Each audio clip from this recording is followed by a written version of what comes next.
देखो यार, आज का वीडियो ना स्पेसिफिकली मैं इसीलिए बना रहा हूं कि आप लोगों का कॉन्फिडेंस बूस्ट हो सके और एक रियलिटी चेक मिल सके कि बोर्ड एग्जाम्स में अब ज़्यादा टाइम नहीं बचा है। 21 फरवरी से आप लोगों का एग्जाम स्टार्ट होने वाला है और आज का वीडियो उन सभी स्टूडेंट्स के लिए है जो बोर्ड एग्जाम्स के लिए प्रिपेयर कर रहे हैं।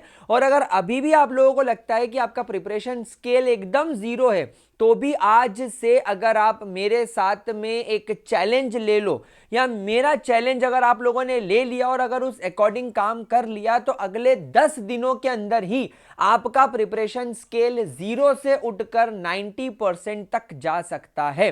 तो बेसिकली आज का वीडियो, अगर तुम लोगों में हिम्मत है, अगर तुम लोगों के अंदर डेडिकेशन है, अगर चाहते हो बोर्ड एग्जाम में अच्छा प्रिपेयर करना, तो ही इस वीडियो को देखना, वरना ये वीडियो अभी के अभी बंद कर लो। ये वीडियो है ही नहीं तुम्हारे लिए। ये वीडियो केवल उन स्टूडेंट्स के लिए है जो लाइफ में कुछ करना चाहते हैं, कुछ प्रूफ करना चाहते हैं अपने साथ में, जो तुम लोगों को आज तक बुरा भला कहते आए हैं, तुम्हारी कोई इज्जत नहीं करते आए हैं और तुम्हें बिल्कुल फेलियर और लूजर समझते हैं। उनके मुंह पे अगर एक तमाचा मारना चाहते हो, तो ये केवल ऐसी थिंकिंग रखने वाले, केवल ऐसा डेडिकेशन रखने वाले बच्चों के लिए वीडियो है।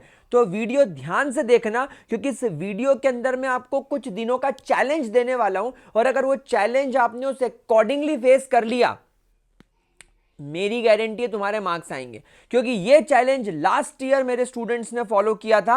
एंड रिमेंबर, मैं हमेशा ये कहते आया हूं कि जब पिछले साल के मेरे स्टूडेंट्स जिनका प्रिपरेशन स्केल 0 था, प्री बोर्ड में 70 में से 3 या 4 मार्क्स लेकर आए थे, वो बोर्ड एग्जाम में 60 के ऊपर लेकर आए हैं आउट ऑफ 70, यानी 90% से ज्यादा स्कोर किया है। तो हो सकता है स्कोर, और ये स्ट्रेटेजी हर सब्जेक्ट में लगेगी, ना केवल केमिस्ट्री में। तो ध्यान से मेरा वीडियो पूरा देखना। आज हमारा जो वीडियो होने वाला है वो होने वाला है 15 days hard challenge. It is going to be a 15 days hard challenge. तो रेडी हो अगर आप सब लोग सुनने के लिए, तो चलो गाइस, लेट गेट स्टार्टेड। सबसे पहले डे 1। अब ये डे 1 कुछ भी हो सकता है। फॉर एग्जाम्पल, आपने यहां पर 1 फरवरी से इस चैलेंज को देखना स्टार्ट किया, तो 1 फरवरी आपके लिए डे 1 हो जाएगा। डे 1 आपको क्या करना है, सॉल्यूशंस नाम के चैप्टर को पढ़ना है। मैं केमिस्ट्री का एग्जांपल देकर पढ़ा रहा हूं और समझा रहा हूं, और आगे चल के आप लोगों को बाकी सारे सब्जेक्ट्स के लिए भी एक आइडिया दूंगा। तो अभी हम केमिस्ट्री का एग्जांपल लेकर समझते हैं कि आपने 1 फरवरी से पढ़ना चालू किया। तो सबसे पहले हम लोग पढ़ेंगे सॉल्यूशंस नाम का चैप्टर।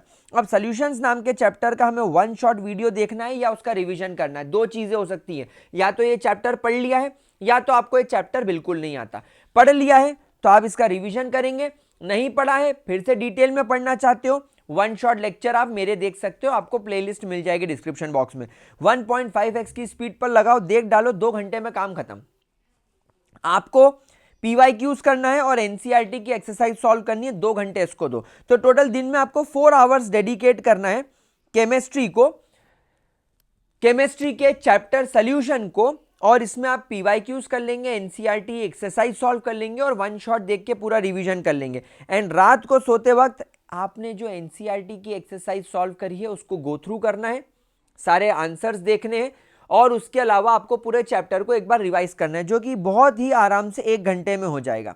यानी दिन में आपने केवल 5 घंटे डेडिकेट किए और एक चैप्टर को आपने 100% कर लिया। एंड ये मेरी गारंटी है, इतना करने के बाद आप इस चैप्टर से हर क्वेश्चन बना लोगे। इसके बाद डे 2, फॉर एग्जाम्पल आपने 2 फरवरी को डे 2 माना है, तो आप इसके अंदर इलेक्ट्रोकेमिस्ट्री करेंगे, 1 शॉट देखेंगे, पीवाईक्यूज देखेंगे, जो कि 2 घंटे के अंदर अंदर हो जाएगा, और 1 घंटे में आपकी एनसीईआरटी सॉल्व हो जाएगी। देखो, चैप्टर छोटा है तो 3 घंटे में आपका काम हो गया, और रात में आप सेम पैटर्न फॉलो करेंगे, पूरा रिवीजन करेंगे जो आज आपने दिन में किया है, प्लस सॉल्यूशंस को भी रिवाइज करेंगे। यानी अगले दिन आपको केवल ये चैप्टर रिवाइज नहीं करना है, साथ में पिछला वाला चैप्टर भी रिवाइज करना है। ऐसे ही आप डे 3 को केमिकल काइनेटिक्स कर लीजिए।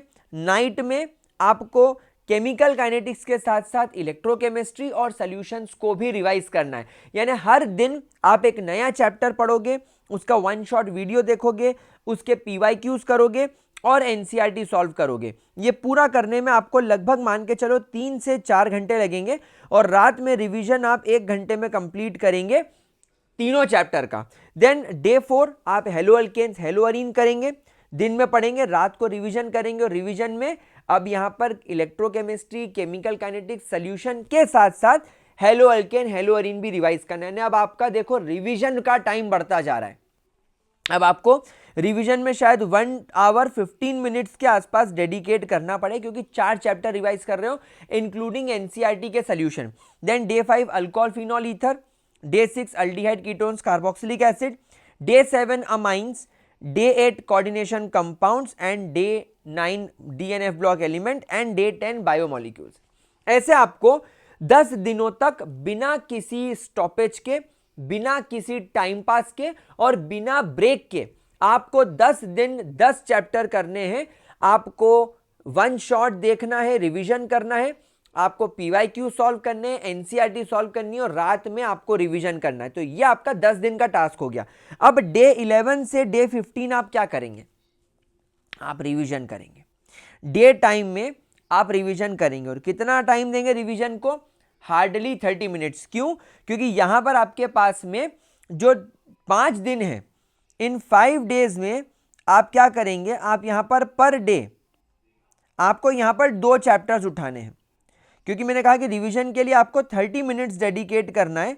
तो आप यहां पर क्या करेंगे? पर डे 2 चैप्टर उठाएंगे। लाइक आपने डे 11 उठा लिया सॉल्यूशंस एंड इलेक्ट्रोकेमिस्ट्री, डे 12 आपने उठा लिया chemical kinetics and coordination compound, day 3 आपने उठा लिया DNF block element and hello alkane, hello Areen. ऐसे करके 5 दिन में आप 10 चैप्टर रिवाइज करेंगे। And guys sample paper practice करनी पड़ेगी, जो कि 3 घंटे चलेगा। 5 दिन में आप टास्क रखो कि आप एटलीस्ट 5 सैंपल पेपर सॉल्व करोगे। एटलीस्ट बोला है मैंने, मिनिमम, क्योंकि 3 घंटे लगेंगे आपको और रिवीजन करने में आपको 30 मिनट्स लगेंगे। तो आपके दिन भर के 3.5 आवर हो गए। और उसके बाद में 2 चैप्टर एनसीईआरटी एक्सरसाइज को भी रिवीजन करना है और ये काम आप करेंगे नाइट में, रात में सोने के पहले। जो दिन में आपने 2 चैप्टर रिवाइज करे लाइक सॉल्यूशन इलेक्ट्रोकेमिस्ट्री, तो रात में सॉल्यूशन इलेक्ट्रोकेमिस्ट्री के एनसीईआरटी के क्वेश्चन आपको रिवाइज करना है। और गाइस सैंपल पेपर कहां से करोगे? तो जैसा मैं हमेशा बोलता हूं कि मेरे लिए सबसे बेस्ट बुक है जिसे मैं हमेशा फॉलो करवाता हूं अपने स्टूडेंट्स को, मेरा जिस पे सबसे ज्यादा भरोसा है, वो है ओसवाल पब्लिशर्स की सैंपल पेपर। और ये बुक का लिंक मैंने डिस्क्रिप्शन बॉक्स में लगा दिया है। डिस्क्रिप्शन बॉक्स में जाकर आप ये बुक खरीद सकते हैं। वेल अगर आप लोगों को सिर्फ केमिस्ट्री की बुक चाहिए तो केमिस्ट्री की बुक आपको इंडिविजुअली मिल जाएगी। और अगर आपको केमिस्ट्री के अलावा फिजिक्स, केमिस्ट्री, मैथ्स, इंग्लिश या फिजिक्स, केमिस्ट्री, बायो इंग्लिश का सेट चाहिए तो वो भी पूरा सेट अवेलेबल है और अप टू 10% ऑफ भी चल रहा है। तो सैंपल पेपर आप ओसवाल के ही करेंगे और इसका लिंक मैंने डिस्क्रिप्शन बॉक्स में लगा दिया है। यही सैंपल पेपर आपको फॉलो करना है। अब समझना मेरी बात को, 21 को आपका फिजिक्स है और 27 को आपका केमिस्ट्री है, विच मीन्स कि आपको केमिस्ट्री और फिजिक्स की तैयारी आज से ही शुरू करनी है। यानी अगर मैं इमेजिन करूं कि आप 1 फेब से पढ़ना स्टार्ट कर रहे हो, तो 1 फेब में आपको दिन के 2 स्लॉट बनाने पड़ेंगे। एक आपको स्लॉट बनाना पड़ेगा मॉर्निंग का और एक आपको स्लॉट बनाना पड़ेगा इवनिंग का। मॉर्निंग के स्लॉट में जैसे मैंने आपसे कहा कि 3 से 3.5 घंटे आपको एक चैप्टर को डेडिकेट करने हैं। तो आप मॉर्निंग के टाइम पे फिजिक्स के 3.5 घंटे के अंदर आप एक चैप्टर निपटा लो, उसके एनसीईआरटी सॉल्व कर लो, सब कुछ कर लो। और इवनिंग के स्लॉट में आप केमिस्ट्री उठा लो, उसको 3.5 घंटे देकर उसका एक चैप्टर निपटा लो। और जब नाइट के समय आप पढ़ने बैठो तो नाइट को 2 पार्ट में डिवाइड कर लो। Slot 1 like after your dinner आप फिजिक्स रिवाइज करेंगे और सोने के पहले लाइक आप 12 साढ़े 12 बजे फॉर एग्जांपल सो रहे हो तो आप केमिस्ट्री रिवाइज करेंगे। तो आपको अभी 1 फरवरी से केवल फिजिक्स और केमिस्ट्री पढ़ना है, बाकी चीजों को छोड़ दो। इस बीच अगर आपका कोई ऑप्शनल सब्जेक्ट का एग्जाम आ रहा है तो आप ऑप्शनल सब्जेक्ट को एग्जाम के 1 या 2 दिन पहले पढ़ लो या हफ्ते भर पहले पढ़ लो। मेरे को नहीं लगता कि हफ्ते भर से ज्यादा रिक्वायरमेंट है किसी ऑप्शनल सब्जेक्ट को। एग्जाम के 3 दिन पहले आप वो ऑप्शनल सब्जेक्ट की तैयारी चालू कर दो। और अगर आपका ऑप्शनल सब्जेक्ट इस बीच नहीं आ रहा है तो ये पैटर्न फॉलो करेंगे। अब 21 को जब आपकी फिजिक्स की एग्जाम खत्म हो जाएगी तो जस्ट उसके बाद में आप केमिस्ट्री तो अभी पढ़ ही रहे, केमिस्ट्री भी तो आप फोकस कर ही रहे। आपका अगला एग्जाम 9th को मैथ्स का आ सकता है और अगर आप बायोलॉजी के स्टूडेंट हो तो आपका अगला एग्जाम 11th को आ सकता है इंग्लिश का। तो अब आप केमिस्ट्री के साथ साथ आप मैथ्स की तैयारी 20 फरवरी से 24 फरवरी तक शुरू कर सकते हैं। फिर उसके बाद में आप 24 फरवरी के बाद में 25 और 26 केवल केमिस्ट्री पढ़ेंगे और केमिस्ट्री का एग्जाम देने के बाद 27 से 8 तक आप वापस से मैथ्स की तैयारी शुरू कर सकते हो। और अगर आप मैथ्स नहीं है आपका तो आप इंग्लिश की तैयारी शुरू कर दीजिए और 11 तारीख को इंग्लिश देने के बाद और 9 तारीख को मैथ्स देने के बाद आप बायोलॉजी वाले अगर स्टूडेंट हैं तो आप 11 तारीख के बाद बायोलॉजी की प्रिपरेशन कर सकते हैं। यानी आपको 15 दिन गिरी से गिरी हालत में हर सब्जेक्ट में मिल रहे हैं। फिजिक्स और केमिस्ट्री में थोड़ा लोड आ गया है, बड़ा पास है इन दोनों के अंदर, केवल 5 दिन का गैप है, मोटा मोटा 22, 23, 24, 25, 26 5 दिन का गैप है।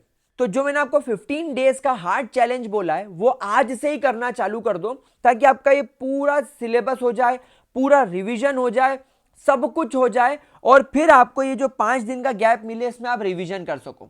और फिजिक्स की तैयारी तो आपको आज से ही शुरू कर देनी है। अगर आप आज ये वीडियो देख रहे हो, रात में देख रहे हो तो कोई बात नहीं, कल से शुरू करो, दिन में देख रहे हो तो आज से ही लग जाओ और ये स्केड्यूल बनाकर पढ़ना शुरू कर दो। ये मेरी गारंटी है कि आपके 100% बेहतरीन स्कोर आएगा। और यहां पर अगर आप अगर आप फर्स्ट से स्टार्ट कर रहे हैं तो 20 दिन फिजिक्स के और 26 दिन आपको केमिस्ट्री के मिल रहे हैं। आपको मैंने केवल 15 डेज की रिक्वायरमेंट मांगी है। अब एक सवाल कि सर अगर मैं 1 फरवरी से पढ़ना चालू कर दूं तो मेरे को तो दिन के 8 से 10 घंटे पढ़ना पड़ेगा। तो हाँ, तू अगर आज 8 से 10 घंटे नहीं पढ़ेगा मेरे भाई तो आगे क्या करेगा। और एक गुड न्यूज बताऊं, तुम्हें केवल 8 से 10 घंटे की पढ़ाई केवल 21 तारीख तक ही करनी है। ये तुमको केवल 21 तक, मैं तो कह रहा हूं केवल 20 तारीख तक ही करनी है, क्योंकि 20 को तो फिजिक्स हो जाएगा, फिजिक्स खत्म, फिर आपको केवल केमिस्ट्री पढ़ना है। केमिस्ट्री के बाद तो सब्जेक्ट्स में इतना ज्यादा गैप है कि आप उस ब्रेक पीरियड में ये हार्ड चैलेंज लगा के पढ़ सकते हो। तो घबराने की बात नहीं है कि मेरे सब्जेक्ट बहुत सारे हैं, मेरी एग्जाम बहुत पास आ गई तो मैं क्या करूं। अरे कुछ नहीं करना है, केवल और केवल अगले 20 दिन 8 घंटे की पढ़ाई करनी है। उसके बाद तो तुम्हें कोई चिंता ही नहीं करना है, ब्रेक बहुत दे रखा है। तो घबराना मत, आपको बस इतना कर लेना है, ये चीज आप लोगों को फॉलो कर लेनी है। और बेटा अगर ये चीज भी अगर आप फॉलो नहीं कर पा रहे हो तो फिर ये भूल जाओ कि आप कुछ अच्छा कर पाओगे। लाइफ में अगर बहुत कुछ अच्छा करना है तो आपको डेडिकेशन करना पड़ेगा। एक बात बताओ, कभी तुम लोगों ने फुटबॉल का मैच देखा है? फुटबॉल के मैच में क्या होता है, एक टीम लगातार कोशिश करती है, लगातार मूव बनाती है, जो फुटबॉलर्स हैं वो बॉल को लगातार पास करते हैं, अपने पास रखने की कोशिश करते हैं और धीरे धीरे मूव बना के गोल करने की कोशिश करते हैं। एक बार चूकते हैं, 2 बार चूकते हैं, 90 मिनट तक चूक जाते हैं कई बार, लेकिन गोल लगता जरूर है, गोल लगाने की कोशिश करी जाती है। तो तुम्हें भी एक बात ध्यान रखना है, तुम हेल्यूसिनेट करते हो, कभी कभी तुम प्रोक्रास्टिनेट करते हो, खुली आंखों से सपने देखते हो कि मेरा तो एम बहुत बड़ा है, लेकिन उस एम के लिए रोज छोटी छोटी मेहनत नहीं करते हो। तो जिस तरीके से फुटबॉलर मैच में लगातार कोशिश करते हैं गोल करने की, तो गोल जब होता है तो गोल अचानक नहीं हो जाता है, या गोल उनको कोई तोहफे में नहीं दे देता है कि सामने वाली टीम दया खा के खुद ही के गोल में गोल मार दे। नहीं, मेहनत करनी पड़ती है। क्रिकेटर को देखा है, बैट्समैन को, क्या वो 6 बॉल पे लगातार बैट घुमाता है जैसे हम लोग खेलते हैं गली क्रिकेट में, बॉल है दे घुमा? नहीं, वो इजी बॉल का वेट करता है, वो टफ बॉल को डक करता है, बाउंसर में झुक जाता है, यॉर्कर्स को प्लेट करता है। लेकिन जब उसे सॉफ्ट कॉर्नर पे एकदम जूसी बॉल मिलती है तो वो आगे बढ़ गए, सैट सीधे 6 लगाता है। तो तुम्हें 6 लगाने का मौका मिलने वाला है, लेकिन उसके लिए तुम्हें मेहनत आज से करनी होगी। तो डिसाइड करो कि मेहनत करनी है, अगर हाँ तो ये पूरा पैटर्न फॉलो करो, मेरी गारंटी तुम्हारे बहुत अच्छे मार्क्स आएंगे। सैंपल पेपर के लिए ओसवाल पब्लिशर्स की बुक का लिंक डिस्क्रिप्शन बॉक्स में लगा रखा है, गो चेक इट आउट। और बच्चों पढ़ना शुरू कर दो। अगले 15 दिन अगर तुमने यह हार्ड चैलेंज एक्सेप्ट कर लिया तो मेरी गारंटी है तुम्हारा स्कोर कुछ और ही होगा। और कमेंट सेक्शन में लिख के बताओ कि तुम में हिम्मत है ये 15 दिन का चैलेंज एक्सेप्ट करने की। कमेंट बॉक्स में लिख के बताओ। Bye bye, all the best and पढ़ते रहो, रॉक करते रहो।